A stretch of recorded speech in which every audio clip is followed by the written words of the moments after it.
तुलसीदास जी ने श्री राम का नाम स्वरूप रामचरितमानस नामक ग्रंथ की रचना की।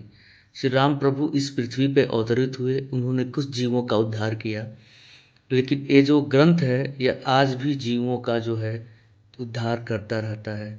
इसमें 7 कांड दिए गए हैं, तो मैं मानस के 7 कांडों के संक्षिप्त वर्णन करने की कोशिश किया हूँ आपको।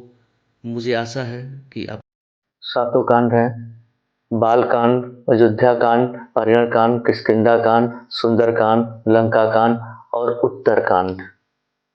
बाल कांड हमें ये बताता है कि जैसे बालक क्या होते हैं, बहुत ही निर्दोष होते हैं। तो प्रभु श्री राम उन्हीं को मिलते हैं जो बहुत ही निर्दोष होते हैं, जिनके अंदर छल कपट नहीं होता है। तो बालक क्या होते हैं, प्रभु को बहुत प्रिय होते हैं। तो अगर आपको बाल कांड का मतलब यही हुआ कि उसमें बालक, भगवान के बालक के रूप का वर्णन किया गया है, तो इसमें यही बताया गया कि भगवान उन्हीं को प्राप्त होंगे जो बहुत ही निश्चल होंगे, उनके अंदर छल कपट नहीं होगा और थोड़ा भी उनके अंदर कोई भी उस तरह की प्रवृत्ति नहीं होगी। तो उन्हीं को प्रभु श्री राम मिलेंगे। आँखों के द्वारा तो उस मन में प्रविष्ट होता है। तो अपने मन को संयमित रखो और निर्दोष बनो। तो जैसे बालक क्या होता है, एक निर्दोष होता है। तो मेन उद्देश्य इस बाल कांड का यही था कि जीवन में आप निर्दोष बने रहिए, और आप निर्दोष रहेंगे तो प्रभु राम को प्राप्त कर लेंगे। यह मेन बाल कांड का रहस्य था। कांड जो है अयोध्या कांड है। इस कांड में क्या होता है, इस कांड में मनुष्य निर्विकारी बनता है। निर्विकारी का मतलब क्या होता है, प्रेम। प्रेम करना, सबसे आप प्रेम करिए। जैसे राम ने भरत से किया था, राम ने केवट से किया था, राम ने अपने सौतेली माता से किया था। तो आप इसी प्रकार का कोई भी मनुष्य आपके घर में अगर है तो आप उसके साथ, या संसार में है तो उसके साथ आप प्रेमवत व्यवहार करिए। ये अयोध्या कांड का मेन रहस्य है।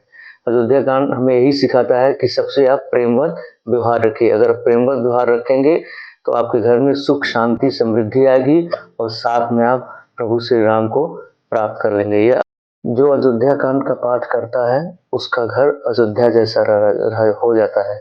उसके घर में कभी भी लड़ाई झगड़े नहीं होते हैं। उसके घर में धन मान प्रतिष्ठा बनी रहती है। रहस्य है, यही अयोध्या कांड का मुख्य रहस्य है। अयोध्या कांड के बाद आता है अरण्य कांड। वह निर्वासना बनाता है। इसका मतलब हुआ कि जो भी व्यक्ति अरण्य कांड का मनन करेगा वह अपने तप के बल से वासना को दूर करेगा या वासना के मूल को नष्ट करेगा। यह इस कांड का तीसरा रहस्य है। सर, इस मानस का तीसरा रहस्य है कि आप अरण्य कांड का पाठ करने पे आपको निर्वासना होगा, यानी कि आप वासना से रहित हो जाएंगे। इस कांड में हमें बताया गया है कि राम जी भगवान होते हुए भी वो तप किए और तप के बल से अपने वासना को दूर किए और जीवन भर तप करते रहे। तो आपको इस वासना से दूर होने के लिए इस कांड का मनन अध्ययन करना ही पड़ेगा और आप तभी जीवन चक्र में आगे बढ़ पाएंगे। मनुष्य निर्वैर, निर्विकार और वासना रहित होता है तभी जाकर के किष्किंधा कांड में जीव का ईश्वर से मित्रता होती है। जैसे इस कांड में जीव की मित्रता जो है, मतलब सुग्रीव की मित्रता जो है श्री राम प्रभु से हुई है। जब तक आप अपने जीवन में वासना का त्याग नहीं करेंगे तब तक आप श्री राम प्रभु से मुलाकात नहीं कर पाएंगे, और ये भी बहुत बड़ी कृपा होगी। इसके लिए श्री हनुमान प्रभु की मध्यस्थता जरूरी है। बिना उनकी मध्यस्थता से आप जो है कभी भी श्री राम प्रभु से नहीं मिल पाएंगे।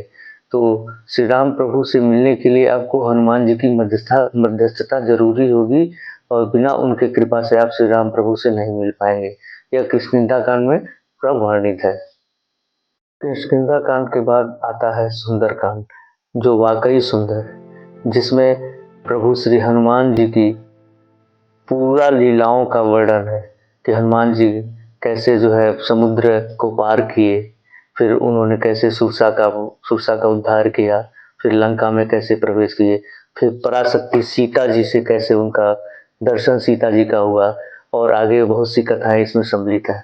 तो सुंदरकांड जो है यह रियल में बहुत ही सुंदर है और इसमें हनुमान जी की पूरे लीलाओं का वर्णन है। अगला कांड आपका आता है लंका कांड। लंका कांड में श्री राम प्रभु ने रावण को मारा। रावण बेसिकली क्या है?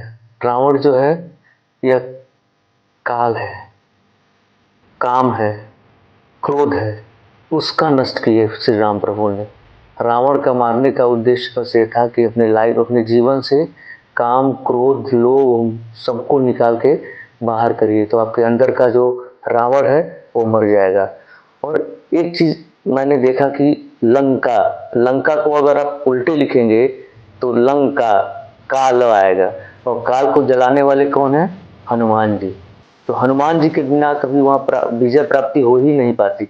तो इसीलिए प्रभु श्री राम जो है हनुमान जी को अपना अभिन्न भक्त बनाए हैं, अभिन्न भक्त। और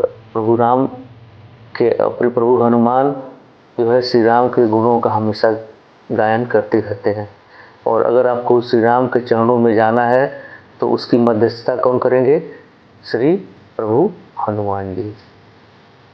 7वां कांड आता है उत्तरकांड। इसमें तुलसीदास जी ने सब कुछ भर दिया है। और गरुड़ जी की, इसमें गरुड़ जी और काकभूषुंडी जी के संवाद को बार बार दोहराया गया है। और इसमें आप जब राक्षस का वध हो जाता है तो उसके बाद आप इस कांड में प्रवेश करते हैं। जब तक राक्षस काल का वध नहीं हो जाता है तब तक आप इस खंड में प्रवेश नहीं कर पाते हैं। उत्तरकांड में भक्त की कथा है। भक्त कौन है? भक्त वह है जो भगवान से एक भी क्षण विभक्त न हो पाए, वह भक्त है। मेरी ये कथा आपको कैसी लगी, कहानी कैसी लगी? मैंने एक छोटा सा प्रयास किया है। आपको अगर अच्छी लगी है तो मेरे चैनल को सब्सक्राइब करिए, लाइक करिए, शेयर करिए। Thank you very much. धन्यवाद। जय श्री राम, जय जय श्री हनुमान।